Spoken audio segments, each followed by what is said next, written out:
My name is Florence Conroe.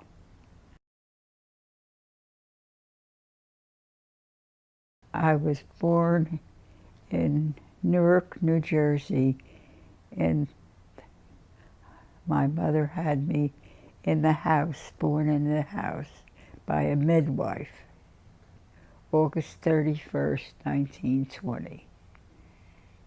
And this August I'll be 95. Yeah.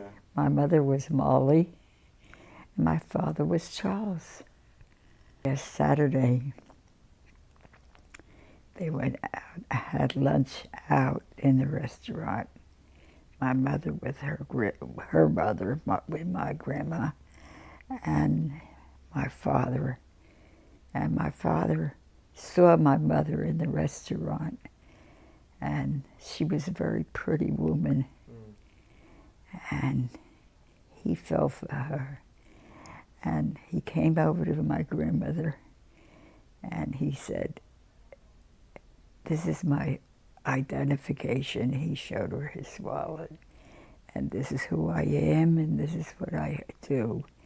And I would like to take your daughter out for dinner sometime." And my grandmother said, "Sure," because she wanted to marry her off as quickly as possible for fear or some guy would grab her and rape her, because she was foreign and wouldn't know what was going on. She was foreign and a young girl, very young. So she was glad to give her to some nice, innocent boy who wanted to take her out because he liked her. My father didn't believe in toys. He believed in books. He was very adamant about that. If you wanted a book, he would give you the money to buy the book, but not a toy. So I had a toy that I made myself. I would take a peach and eat the peach, and then I would take the pit from the peach and sit outside on the sidewalk and rub and rub and rub and rub until I rubbed a little hole in it, and it became a whistle. Yeah. And that was my play. That was your toy. My brother was Joseph, and he was the oldest. And then came my sister Miriam. She came next. And after Miriam, I was born. And then after me, 11 years later, my sister Isabelle was born. And that was it. Four children we were. The other three were born in the hospital, but I was born at home. And our home actually was in back of the store. So it happened that way. Right.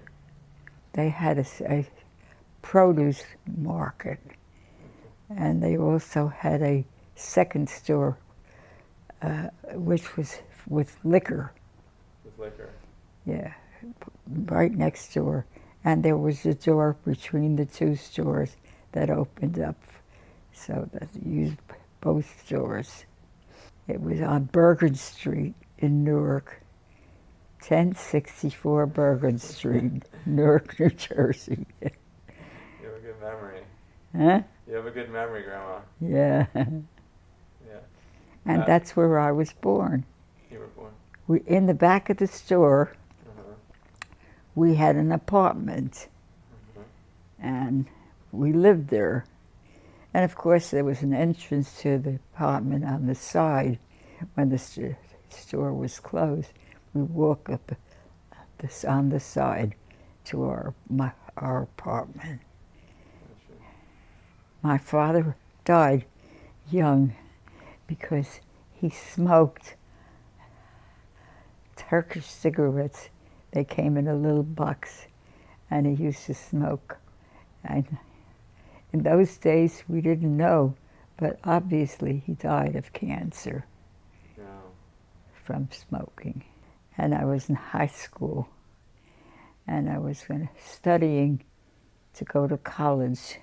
My father was a strong advocate of education, and when he died, my mother said she couldn't send me to college. She couldn't afford to do that. So I went back to school to take a regular course and a business course so that I'd have some knowledge, and I graduated. Well, my brother was going to college at the time at NYU, and when my father died, he changed his school to go nights so he could stay in the store with my mother and help her. And that's what he did. He went to night school, NYU. It took him 6 years instead of 4 because of that. But he made it through. I went to college, ironically enough, after my children were born. Oh, really? Yes. I went at night to college, and my husband stayed with the 2 children when I went to take some accounting courses in Keene College in Newark. My mother was invited to a wedding of a cousin, and I took her there. I drove her there. It was in a restaurant in New York, and he was there. He came over and he asked me to dance because it was music and dancing, and I danced with him. And he said that he would like to see me. I said, but I live in Newark, and he lived in the Bronx. Oh. So he said it was okay. He would come he made a date. He came on the train, and I met him at the train. I used to drive. I drove my mother's car, and I picked him up. And that's how it started. And then my mother said that I shouldn't have to let him go late at night to the train and back to the Bronx, that he should be able to sleep over and go during the day. We had a room like this on part of the house. He could sleep over and leave in the morning on a weekend. So that's what he did. We just clicked together. That's all. And my mother liked him too, because at that time he worked in a factory that made blouses, Judy Bond. And my mother said, this is a nice guy. He would bring her a nice blouse as a present when he can spend the weekend. She says, this is nice, this I like. Irv invited me to come to the Bronx and stay at his sister's house, which was across the street. She had an apartment. She said I could stay there over for the weekend, for the holiday. My father-in-law had a couple of his men friends for the holiday sitting at a table there in the house. And I was sitting next to him. And he got up and went over to Irv and he said, I don't mind that you're going with the shiksa, but I think it's not nice on a Jewish holiday. You should bring here with all my friends. I'm embarrassed. So he said, oh, okay. So he went and sat down. And then he came and he whispered, my father thinks you're not Jewish, that I said, oh, okay. So he said something, his father said something to one of the men, and I answered in Jewish. I spoke Jewish, you know. And he looked, he said, you're Jewish? I said, sure. Oh, okay.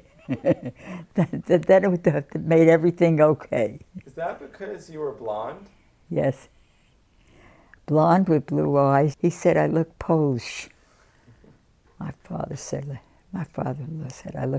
I did not look Jewish. I had blonde hair, blue eyes, and very light skin. He said I looked like a Polish girl. It was World War II.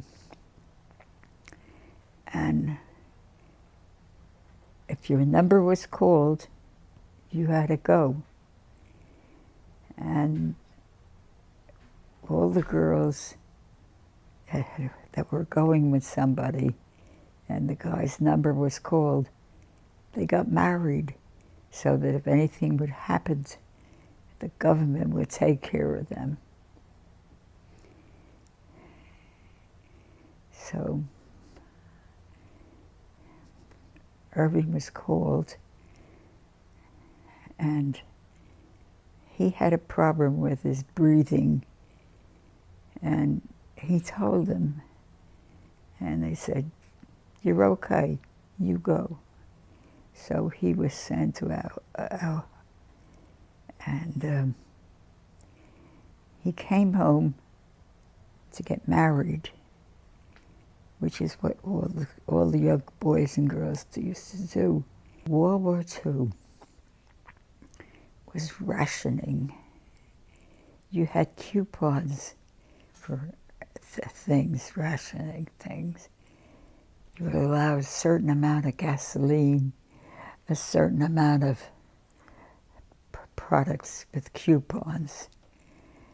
And when I went to get married,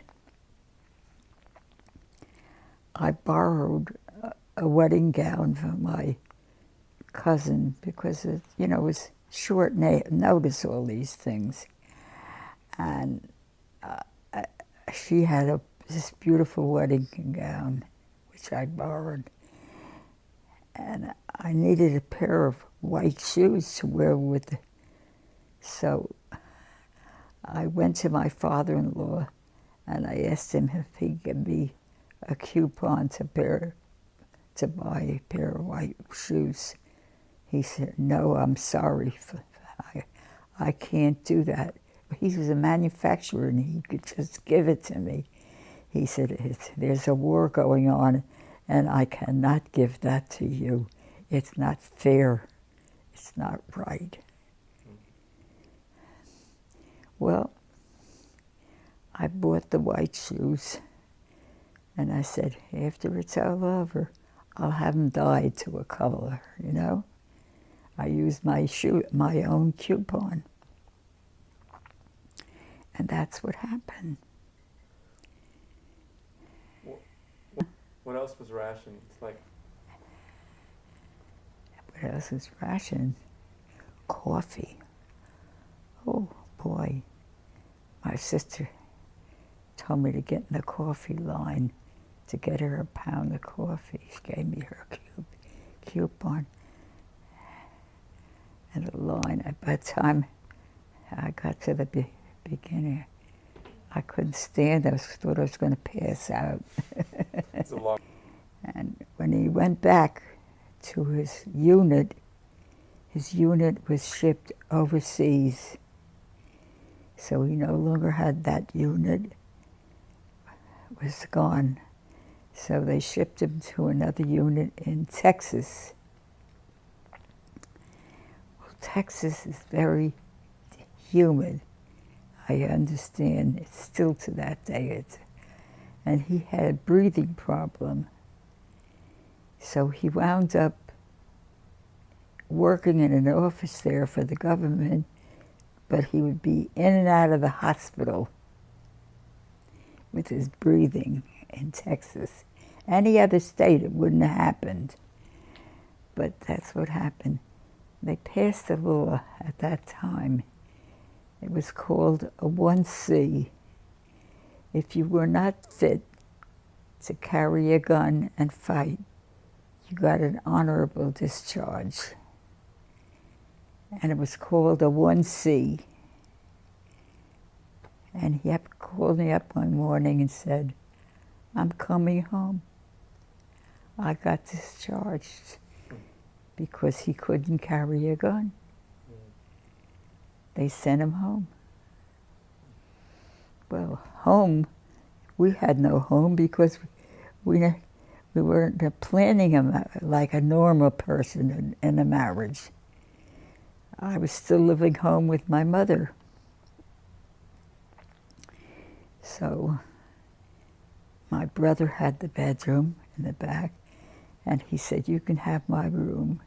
And he went to sleep up in the front on a sun parlor. And my sister slept with my mother, and I slept in the back room. My mother said, you could stay as long as you want, but no babies, because I have to go to work and I cannot have a crying baby keeping me up. That's what she told me. So Irving said, I think we'd better find a place to move. Yeah. Anyway, and we took a little apartment in Newark. It was across the street from the high school there. And we lived on the 3rd floor, walk up. And that's where we started. All I had was an ironing board. So that's what we ate on the ironing board. That was your table? Huh? That was your table? Yeah. Yeah. So We started out with nothing, but he was working and I was working in an office, and we managed. gotcha. We managed. And that was our start. In fact, my father-in-law came to America to establish a life for them in America. And he left her there with Irving and Ian and her brother. She had a brother that lived there, my mother-in-law's brother. And he established them in a place to live, and then he sent for them. You know what I mean? And when they came, I remember he told me they came on a boat, and my father-in-law was there to meet them, and she said to Irving, that's your father over there. Go say hello to him and give him a kiss. He did not know his own father. He was 5 years old, but he was young when the father left, you know what I mean? And so she said, that's your father. What do you remember about my father when he was a baby?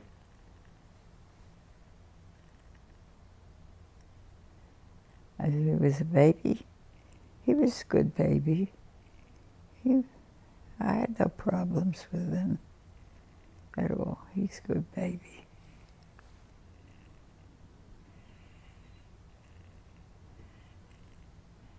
One time he wanted me to get up, and I was tired and I didn't want to get up. And he went in the bathroom where he was, and he spilled the water.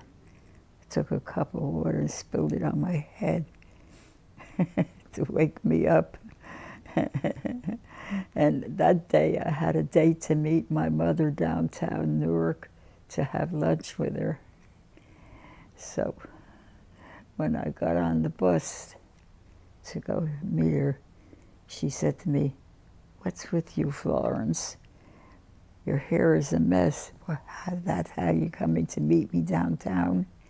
So I said, Mother, if your child poured a glass of water on your head in the morning, you do the same thing. And everybody in the bus was laughing. They were all laughing when I said that. Well, we had our own house when they were young, and Irv and a friend finished the basement, and so that they would play down there, and they didn't like to stay in the basement, so they would bring their toys up into the living room. And when it was time for Irv to come home, I would tell him, you better take your toys back down, your father's not going to like it. And they would take it back down into the basement, so that he didn't know that they didn't stay down there. They didn't like the idea. All I had to say is, your father's coming home. Better clean up, and they did. He made them toe the line, yes. I think so. We used to go up the a mountain area. I don't know where it was, West Orange or someplace around there, and take a bungalow together, and we would stay for the summer, and the men would come up, both of them, weekends. We'd come up with the children, and they would come up on weekends for the summer. It was very nice. I joined a group in the mountains, Jersey mountains, a swim club group, and I used to go there in the summer with the children, and they'd had like a camp life there as well for the children, and I would send them to the camp and sit at the pool there with my sister. But my older boy, Charles, he went to the camp and enjoyed it. And the younger one, he didn't like it. So I would find him sitting, hiding behind my chair at the pool area, because he didn't want to be in camp. I had to take him out. The best part of my marriage? Yeah. The years, like you're saying, when he went to work and I was home with the kids and had a nice house that we lived in, and I was enjoying that life. I was home with them. That was a nice time. We got in 2 cars, and we went on a trip with my son and daughter-in-law on their honeymoon. We went to Krieger National Park, and we spent a week there. And one car was for her mother and father, and one car was for Irv and me, and of course Charles and Ann, and then we would change, and Charles and Ann would go in their car. In other words, we just kept moving back and forth. The purpose of it was to learn a lot about their daughter and her life, for Charles as well as me and Irv. So we'd understand the kind of life she led. And it was a good life. It was a good life. And we wanted, and she was educated too, and her mother wanted us to understand the life that she led, and what she was like. We were very happily married. We loved each other. And we had 2 children. together. Was it very hard for you when he passed away? Sure. Definitely. I had been, like I said, I've been married for quite some time, and I was used to it, having him there. But I was widowed after that for 7 years alone when I met and was introduced to Alex 7 years after Irv died. You too. Alex knew my brother-in-law Al, and they both met each other at the airport for some reason. And he said that he told Al that his wife had died and he was alone. And Al said, "Have I got a girl for you?" He said, "She's very nice. She's my sister-in-law, and she's a very nice girl.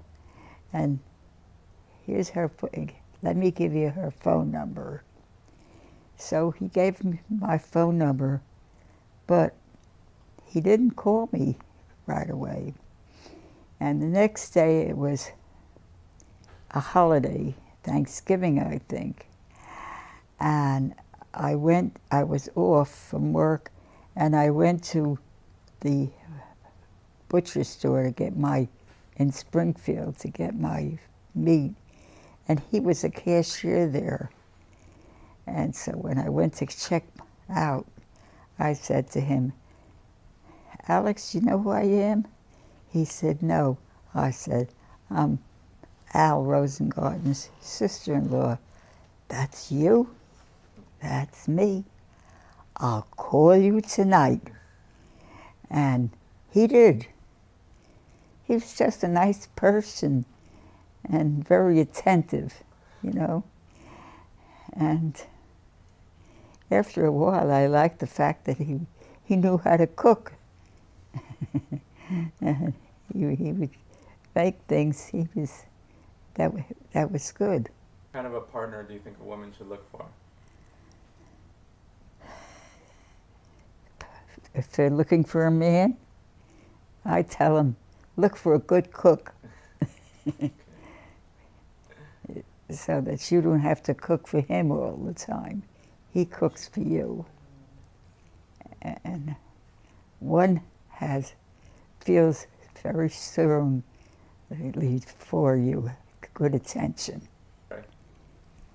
Charles and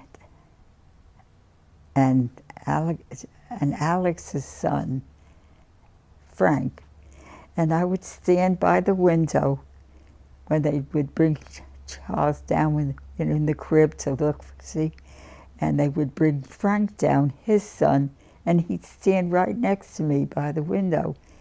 Of course, his wife was alive then, too. And so, anyway, I didn't know him, he didn't know me. But years later, I was introduced to him by my brother, like I told you, through my brother-in-law, Al. And when we talked about it, we realized that when our both sons were born, they were born 2 days apart in the same hospital, and we were right there and didn't know each other. I owned an apartment in Florida, which I had purchased a couple of years before, and I had leased it out and for a year, and the people then moved out, and it was just sitting vacant. And I wasn't having a good time with Alex's daughter, and I felt that I'd do better living in that apartment in Florida with him, far away. So I asked him, I said, "I have this apartment, and it's completely furnished." It was. by the people that bought it and sold it to me. And I said, I'll give you a choice. You can stay here with your daughter, or you can come with me to Florida. He said, no question, I'm coming with you to Florida. And that's how it was. He was a very good husband.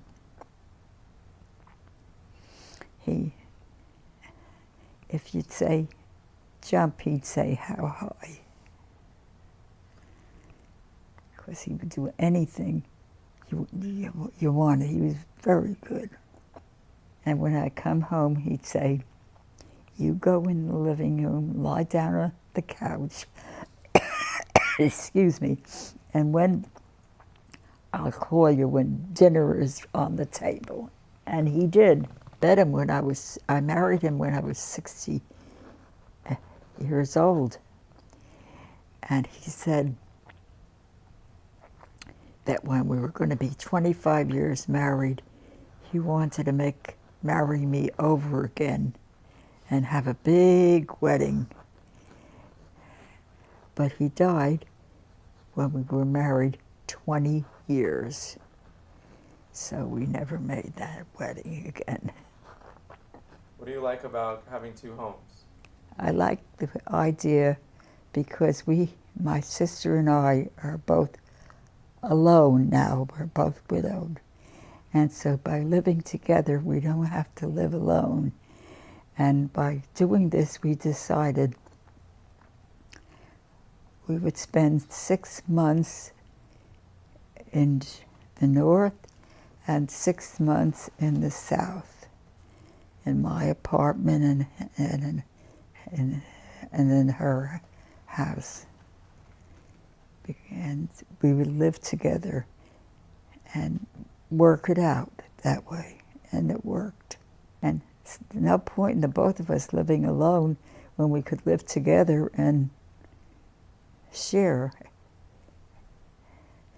We made a deal that when we're in Florida, it's my home and it's my responsibility to take care of whatever has to be done there, or food and whatever. Taking care of the apartment was my responsibility. When we came north to New Jersey, it was her responsibility because this was her home. And that's what we've been doing. And we worked it out so that our winters were in Florida and our summers in New Jersey. As you get older, you slow down, you get smaller, you shrink. I remember my mother I said, a little old lady, because she shrunk. And I used to look down at her. I said, I'm now that same little old lady. I shrunk. Do you think the family has good genes? Yes. Yes, we do. I think so. We do. We're strong. Thank you. You did very good, Grandma. You think I did okay? Yeah, do me a favor, just clap 3 times for the camera. Huh? Clap 3 times. Go like this.